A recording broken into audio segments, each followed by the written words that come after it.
কখনো কি গভীর রাতে একা বসে মনে হয়েছে, আল্লাহ কি সত্যিই আমার উপর খুশি?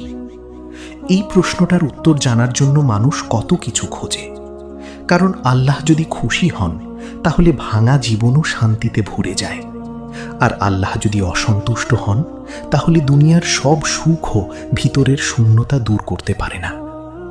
আল্লাহ তার প্রিয় বান্দাদের কিছু বিশেষ সংকেত দেন, যেগুলো দেখে বোঝা যায় তিনি এখনো বান্দাকে ছেড়ে দেননি।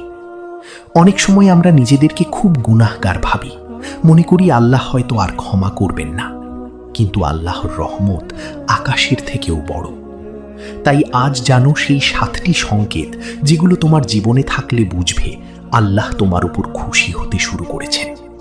আর হয়তো এই লেখাটাই আল্লাহর পক্ষ থেকে তোমার জন্য একটি বার্তা। প্রথম সংকেত হল গুনাহ করার পর হৃদয়ে অনুশোচনা অনুভব হওয়া। আগে যে পাপ স্বাভাবিক লাগতো, এখন সেটা করলেই বুকের ভিতর কষ্ট হয়, মনে হয় আমি কেন এটা করলাম।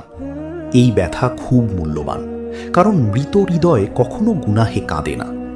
আল্লাহ যখন কাউকে ভালোবাসেন, তখন তার অন্তরকে জীবন্ত করে দেন। সে ভুল করলে তাওবা করতে চায়, আল্লাহর কাছে ক্ষমা চাইতে ইচ্ছা করে। অনেক মানুষ বছরের পর বছর গুনাহ করেও এক ফোঁটা অনুতাপ অনুভব করে না। কিন্তু তুমি যদি ভুলের পর কাঁদো, নিজেকে বদলাতে চাও, তাহলে এটা আল্লাহ রহমতের ইশারা। কারণ আল্লাহ সেই বান্দাকেই তাওবার পথ দেখান, যাকে তিনি নিজের কাছ থেকে দূরে ঠেলে দিতে চান না।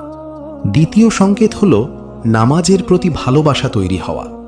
যদি দেখো আজান শুনলে হৃদয় নরম হয়ে যায়, নামাজ না পড়লে ভিতরে অস্থিরতা লাগে, তাহলে বুঝবে আল্লাহ তোমাকে ডাকছেন। নামাজ শুধু দায়িত্ব নয়, এটা বান্দা আর রবের সম্পর্ক।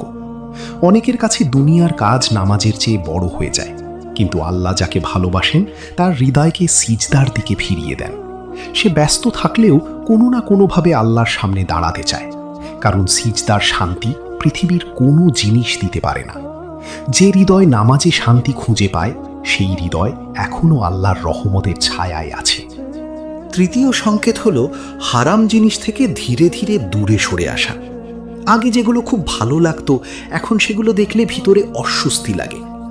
গান, খারাপ ভিডিও, মিথ্যা, অহংকার বা হারাম সম্পর্ক, এসব থেকে নিজেকে সরিয়ে নিতে ইচ্ছা করে।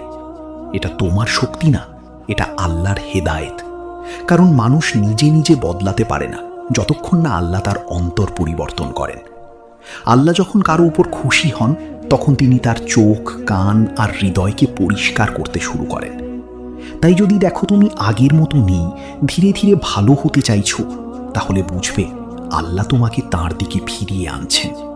চতুর্থ সংকেত হল কষ্টের মাঝেও আল্লাহর উপর ভরসা না হারানো। জীবন কখনো সহজ হবে না, প্রিয় মানুষ কষ্ট দেবে, দোয়া দেরিতে কবুল হবে, অনেক সময় মনে হবে সব শেষ। কিন্তু তবুও যদি তোমার হৃদয় বলে আল্লাহ আছেন, তিনি আমাকে একা ছাড়বেন না, তাহলে এটা ঈমানের বড় নিদর্শন।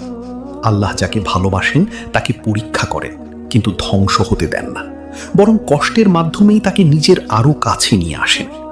রাতের অন্ধকারে যে বান্দা কান্না করে আল্লাহকে ডাকে, আল্লাহ তার কান্না কখনো ফেরত দেন না।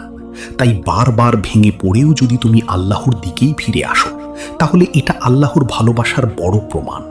পঞ্চম সংকেত হল ভালো মানুষের সঙ্গ পাওয়া। যদি তোমার জীবনে এমন মানুষ আসে যারা তোমাকে নামাজের কথা মনে করিয়ে দেয়, হারাম থেকে দূরে থাকতে সাহায্য করে, আল্লাহর কথা শুনলে হৃদয় নরম করে দেয়, তাহলে বুঝবে এটা আল্লাহর বিশেষ রহমত। কারণ মানুষ তার বন্ধুদের দ্বারাই বদলে যায়। খারাপ সঙ্গ মানুষকে ধ্বংস করে, আর নেককার সঙ্গ মানুষকে জান্নাতের পথে নিয়ে যায়। আল্লাহ যখন কোনো বান্দার ভালো চান, তখন তার আশেপাশে এমন মানুষ পাঠান যারা তাকে আল্লাহর কাছাকাছি নিয়ে যায়। তাই তোমার জীবনে যদি এমন কেউ থাকে যে তোমাকে আল্লাহর কথা মনে করিয়ে দেয়, তাকে কখনো অবহেলা করো না। হতে পারে সে তোমার জীবনের সবচেয়ে বড় নিয়ামত। ষষ্ঠ সংকেত হল দুনিয়ার সুখের মাঝেও অন্তরে আখিরাতের চিন্তা থাকা। যদি টাকা, আনন্দ বা সফলতার মাঝেও হঠাৎ মনে হয় একদিন আমাকে আল্লাহর সামনে দাঁড়াতে হবে, তাহলে এটা খুব বড় নিয়ামত। কারণ অধিকাংশ মানুষ দুনিয়ার মোহে ডুবে আখিরাত ভুলে যায়, কিন্তু আল্লাহ যাকে ভালোবাসেন তার হৃদয়ে আখিরাতের ভয় ও জান্নাতের আশা জাগিয়ে দেন। সে মাঝে মাঝে নিজের গুনাহ নিয়ে ভাবে, কবরের কথা মনে করে, মৃত্যুর কথা চিন্তা করে কেঁদে ফেলে। এই অনুভূতিগুলো দুর্বলতা নয়, বরং ঈমানের আলো। কারণ যে হৃদয় আখিরাতকে স্মরণ করে, সেই হৃদয় আল্লাহ থেকে খুব দূরে যেতে পারে না। সপ্তম সংকেত হল বারবার ভেঙে পড়ার পরও আল্লাহর দরজা না ছাড়া। তুমি হয়তো 1000 বার ভুল করেছ, তাওবা ভেঙেছ, আবার গুনাহে পড়েছ, কিন্তু তবুও যদি বারবার আল্লাহর কাছেই ফিরে আসো, তাহলে বুঝবে আল্লাহ এখনো তোমাকে ডাকছেন। শয়তান চায় তুমি হতাশ হয়ে যাও, মনে করো আল্লাহ তোমাকে আর ক্ষমা করবেন না। কিন্তু আল্লাহর রহমত কখনো শেষ হয় না। যে বান্দা বারবার ফিরে আসে, আল্লাহ তাকে বারবার ক্ষমা করেন। তাই কখনো নিজের গুনাহ দেখে হতাশ হয়েও না, কারণ হয়তো আজকের এই কান্না, আজকের এই তাওবা তোমার জীবনের সবচেয়ে সুন্দর পরিবর্তনের শুরু হতে পারে।